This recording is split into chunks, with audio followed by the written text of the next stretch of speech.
I mean, like, when you really dumb it down and think about it, I I don't know anyone else in college football that's evaluating senior risers at that level. Um, like, Texas has been very successful. So, to get into the 2026 guys I like for this, kind of category, Ashton Rowden out of New Boston, running back, currently committed to Texas Tech. Texas, they were sniffing around earlier in the summer before they had Derek Cooper after KJ Edwards went to A&M and Xavier Crowell went to Alabama. They didn't offer. He hadn't visited, blah, blah, blah, and he ended up committing to Tech. They're still keeping tabs on him. Talked to someone earlier this week. They're going to watch all of his games this year, could potentially offer. Right now, like I said, they have one back committed, Derek Cooper, but even though the entire room can come back next year, as long as Baxter or Wisner doesn't go nuclear and turn into a draft prospect, they can lose someone to the portal. And if Baxter and Wisner do come back, I'm expecting one of the reserve running backs to go in the portal. That's just what it is. If that happens before signing day, Texas is going to have an idea. They're not going to be dumb, and they're probably going to go try to take a second running back. Could it be Rowden? Potentially. We'll see. Jaden Warren is a wide receiver I like a lot. I know you like him, kind of your neck of the woods down there in Houston, Iowa Colony, and is committed to Houston. Thought it was pretty cool. He committed on July 13th, 713 day, and chose Houston over SMU and TCU. Oklahoma was also in the mix, but they had this hot and cold approach with him that by the time he was taking OVs and considering, where he's going, OU wasn't in the picture anymore because just the way they handled the recruitment, he didn't want to deal with them anymore. But he's one of the fastest football prospects in the country for 2026. He's gone sub-11 over a dozen times, and he has a PR of 10.16 in the 100-meter. If he were to end up at Texas, he'd be the fastest prospect fastest player on the roster. He's also hit 21.07 in the 200-meter, 6'1.5", 195. And as a junior, caught 26 passes for 613 yards and 14 touchdowns on an average of 23.6 yards per catch. Like, true deep threat. The thing I like about him, too, most of the guys that are that fast, they're tiny and are like 5'8" or 5'9", kind of like Braden Robinson. He is a legit frame, 6'1.5", 185. So Texas probably going to, hold it the receiver class of Chris Stewart, Cohen Brown, and Jermaine Bishop. But, hey, as I talked about earlier with the past senior evals, they have a best player available mindset. If they think that player can help their team, they're going to go get them. And then Javian Martin, tight end, committed to Arkansas. He was at Pflugerville. He grew up in Pflugerville, but he went from living with his mom to living with his father. So he's now at Willis for his senior year, playing on the same team as Jermaine Bishop. That being said, Texas is going to be watching every single snap Jermaine Bishop plays this year. So they will, be watching Martin whether they know it or not. And he'll be going both ways for them. Definitely a tight end prospect at the next level, but has some impressive snaps at Pflugerville on the D-line, and he'll be doing it at Willis too. Really like him. Highest rated tight end in the state for us. And I mean, just a bully at the catch point. 6'3.5", 250. He started at Pflugerville in both football and basketball since his freshman year. He's entering his senior year with 89 receptions for 1,369 yards and 14 touchdowns on an average of 15.4 yards per catch. Needs to reshape his body a bit, but just a natural athlete, natural pass catcher, and he's just starting to tap into his potential. I think he's an NFL player in the right scheme, and if he were to end up at Texas, I feel even better about that. So, hey, they still need a tight end. He could potentially check those boxes.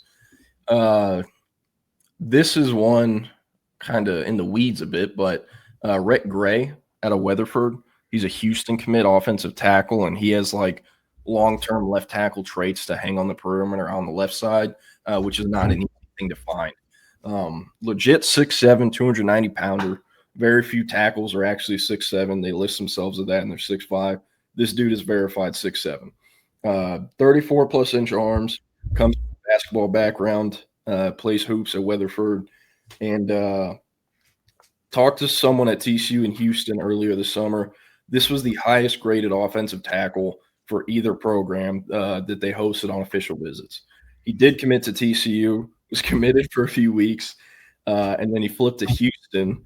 And to kind of show you how much like these schools value this guy specifically, Houston took his best friend from Weatherford as a PWO. The kid had, I went through his Twitter, didn't have much interest, no other offers, no PWO offers. And Houston did that as take it as kind of the icing on the cake to pull off the flip. And he'll be blocking for Keyshawn Henderson. That'll be Keyshawn Henderson's left tackle. So I like him. Yes, he takes some time to develop and stuff, but like this is a true left tackle. Another true left tackle I like a lot, the fifth and final offensive player, Nicholas Howard. He's committed to Pitt. He goes to Pearland High School. Not, as long or as tall as Rhett Gray, but 6'5", 285 with plus length, has a shot put and discus background. And really just a great evaluation by the Pitt staff. They need to hold on to this guy because he can be an NFL player. Matt Zenitz wrote earlier this summer basically like an anonymous personnel story where its personnel staffers show 25 hidden gem offensive recruits in the 2026 recruiting class. An anonymous personnel staffer said, Howard is super under-recruited, no real verified numbers, but has a great frame. Didn't hit the camp circuits much, so I think he's under-recruited. Nice frame for a young offensive tackle. Raw right now, but moves really well. That he does. So I like him a lot. And like I said, Pitt, shout out to them for that one, but they're going to have to hold on to him. Any other guys you like on offense or any of the guys I mentioned that you're big fans of or anything? Yeah, as you mentioned, I'm a big fan of Jaden Warren and the Southeast or the South Houston guys in this class. It's a deep class when you look at, the Chris Stewarts and you go to the 27 class with Aiden Starling and a few other guys down there. Jaden Warren is one of the most versatile and doesn't get a ton of attention because he's at Iowa Colony. He's not at Shadow Creek. He's not at Pearland. Has still been able to carve out, a great career. Aiden Starling was aside him last year before transferring to Shadow Creek. That's a phenomenal pickup for Houston, and one that I think if Texas went out on, it would be a challenge. You saw with Paris Melvin. We know that Texas was kind of hot and cold with Paris Melvin, but Houston really did just win that one. It wasn't that Texas and A&M, had no interest anymore. We've had several prospects choose Houston over legitimate SEC Big Ten programs. So the days of, hey, it's late October, it's November, let's go out and look at these Houston commits because we can probably go out and get one of them. That's over, and you'll see kind of the same with a few other ones that have been listed as targets for Texas. He and you mentioned Nicholas Howard getting all that attention, late in June. When official visits wrapped up and Matt Zenitz had that piece from, the anonymous staffers, he's got the size and he's got great power moves. Like this is going to be someone at Pitt, that could play early on, and someone at Texas that could really morph into, if they end up going back on him, doubling back there, they could really, be a starting tackle, I think by year 2.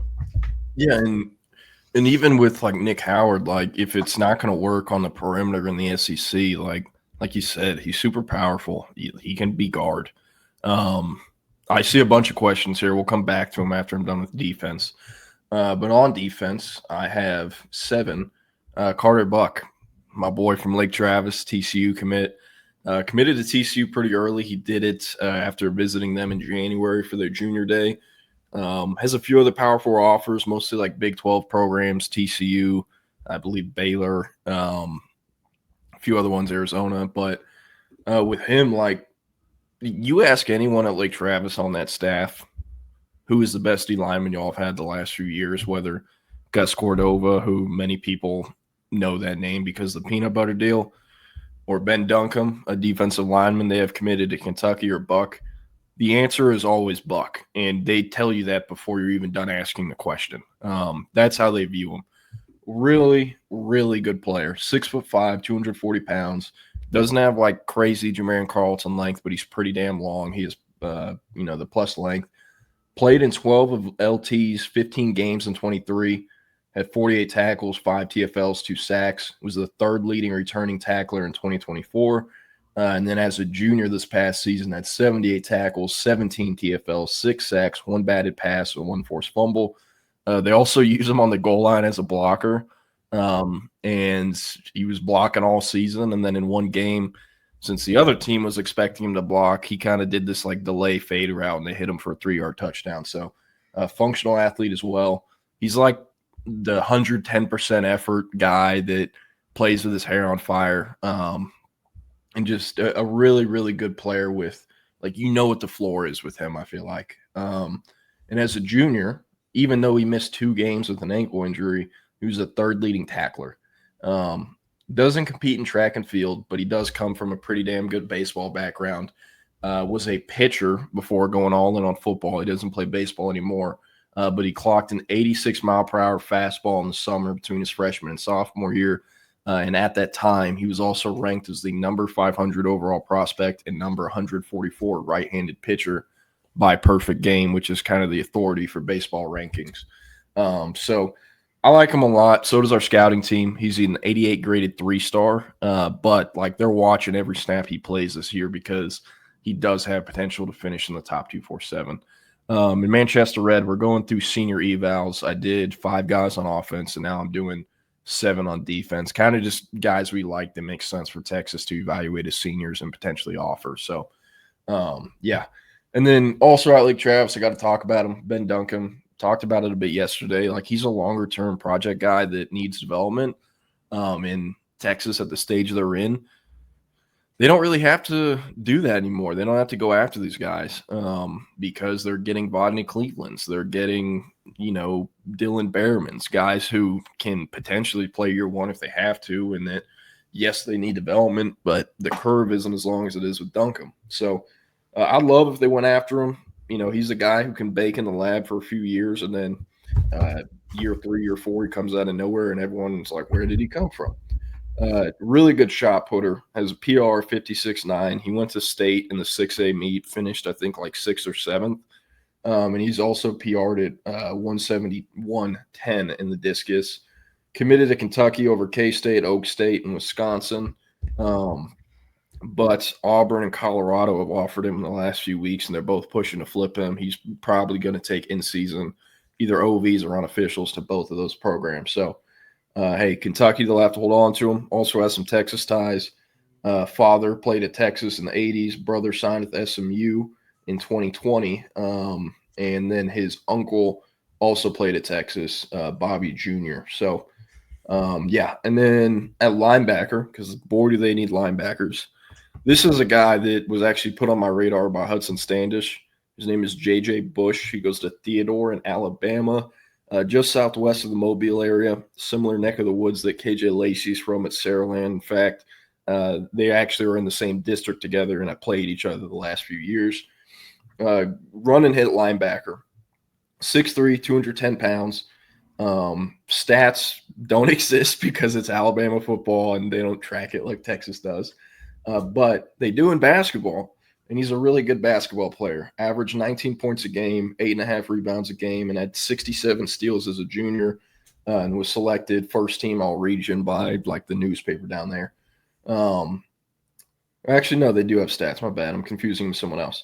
Had a 10-game junior season, 69 tackles, 22 TFLs, 6 sacks, and a pick. Also plays offense, had 344 yards, 6 touchdowns on an average of 5.8 yards per carry, and 6 catches for 84 yards and another score. Committed to Arkansas. Committed to Arkansas over LSU and Mizzou, as well as Miami. Everyone thought he was going to LSU, and then at the last minute, Arkansas got him the day of. They surged super late. Just a really good get for them, man. And this is one that LSU still wants badly. Blake Baker, their linebackers coach, he's all over him. They're trying to flip him, and they're going to do everything they can to flip him.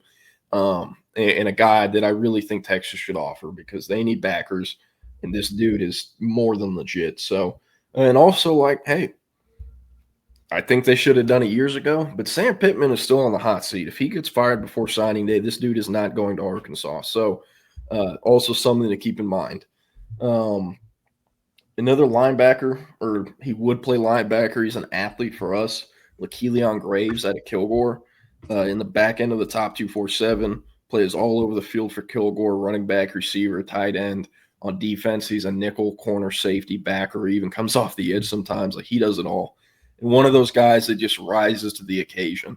Back-to-back summers, he's been our MVP, our alpha dog of the small school state championship 7-on-7, tournament, and just really good ball player. Currently uncommitted. He's considering Wake Forest, Houston. I believe he's supposed to end up committing to Houston any day now, but doesn't have like quite the offer sheet you'd expect. I think it's mostly because it's like, okay, what is this dude going to play? There's no one position that really jumps out. But I do think linebacker, if he ended up at Texas, that's what he'd play. So, yeah, but 6'2", 185, PR'd at 22-22 in the 200-meter, also plays basketball. And as a junior, had 48 catches for 987 yards and 13 touchdowns on 20.6 yards per catch. Also had 136 tackles, 6 tackles for loss, 6 PBUs, 3 sacks, and 3 interceptions in 16 games. He helped take Kilgore all the way to state, where they lost to Salina in what was it was 4AD1 state championship. Salina was led by Bo Bentley, the eventual Oklahoma quarterback commit. Staying in East Texas at linebacker, Carson Crawford, committed to Colorado. Another kind of, small school do-it-all weapon for Carthage, who won the 4AD2 state championship. And he played 7 positions in the state game: linebacker, edge, nickel, cornerback, tight end, H-back, and wide receiver. He did it all throughout the entire year. His full offensive stats aren't there for some reason. He's only credited with the 24-yard catch he had in the state game. But the defensive stats are available: 91 tackles, 22 TFLs, 21 pressures, 17 quarterback hits, 9 sacks, 4 forced fumbles, 2 PBUs, and 1 fumble recovery that was a scoop and score. He also had a pick 6. So total baller, plays baseball, ran track as a freshman, so the multi-sports there. And he was committed to Texas State. DJ Kinney, they were one of the first schools to offer him. They did a great job, but other schools started coming, and he committed to Colorado over Houston and Texas State. So this is a guy, if he sticks with Colorado, that is going to help Dion keep that job, because they do not take they don't take pretty much any high schoolers like this. So I love this get for them. And then last but not least, this is kind of cheating because he does have a Texas offer already, but Jamarian Vincent from Baylor, it would be a tough flip. He's at Waco Connolly, committed to Baylor in late January over Texas, but that was the old secondary staff: Terry Joseph, Blake Gideon. The new secondary staff, Dwayne Aquina, Mark Orphy, they have not re-offered him, or if they have, he has not posted it, and I've yet to hear that they are, pursuing him. But kind of similar to Jelani, plays quarterback for his high school, threw for 818 yards, 9 touchdowns, and 4 interceptions, and ran for 1,100 yards and 14 scores on 8 yards per rush. On the defensive side of the ball, 34 tackles, 2 TFLs, 1 interception, 1 fumble recovery, which was a scoop and score, and 8 PBUs. He also returns punts and kicks and had a kick return touchdown. Definitely going to be playing DB, probably corner. I think could play safety. He's pretty slender, though, and long, so you'll probably want to keep him at corner. But basketball player, also does track and field, and has a 21-10-2-5 long jump PR. I know Texas is pretty good at corner right now. They have Smart, Matthews, Hayward, Howard, but Jamarian Vincent has rare traits that are not easy to find. 34-plus inch arms, kind of that Cade Phillips type where he has offensive tackle length, and he's legit 6'2", probably 175, and he's tested really well. And in the times where he's had to focus on playing quarterback or on corner and not playing QB or going both ways, he's been awesome. I mean, he shut down Under Armour Dallas and was our defensive back MVP that day, and again, tested super well. So shout out to Baylor for keeping this kid home. I think Texas would have a hell of a flip pitch to make. Jelani McDonald is going to play a lot this year, and so will Kobe Black. And if they can get Jelani McDonald to the NFL or into a draft prospect after this year, all they have to do is say, hey, this guy is exactly like you, and look what we did with him. Imagine what we can do with you. So those are mine.